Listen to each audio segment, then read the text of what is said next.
بسم الله الرحمن الرحيم. لا أقسم بيوم القيامة ولا أقسم بالنفس اللوامة. أيحسب الإنسان أن لن نجمع عظامه بلى قادرين على أن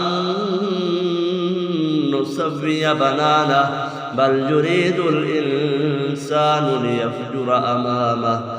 يسأل أيان يوم القيامة فإذا برق البصر وخسف القمر وجمع الشمس والقمر يقول الإنسان يومئذ أين المفر كلا لا وزر إلى ربك يومئذ المستقر ينبأ الإنسان يومئذ بما قدم وأخر بل الإنسان على نفسه بصيرة ولو ألقى معاذيره لا تحرك به لسانك لتعجل به إن علينا جمعه وقرآنه فإذا قرأناه فاتبع قرآنه ثم إن علينا بيانه كلا بل تحبون العاجلة وتذرون الآخرة وجوه يومئذ ناظرة إلى ربها ناظرة ووجوه يومئذ باسرة تظن أن يفعل بها فاقرة كلا إذا بلغت التراقي وقيل من راق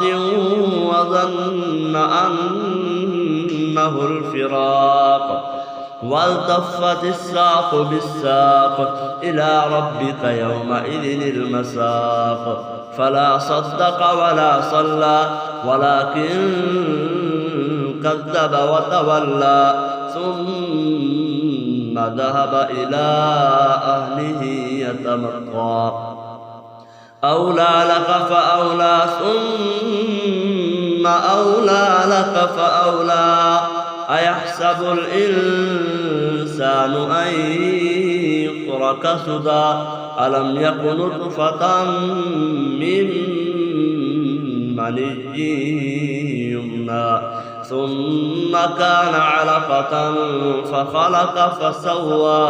فجعل منه الزوجين الذكر والأنثى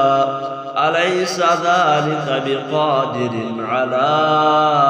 أن يحيي الموتى صدق الله العظيم.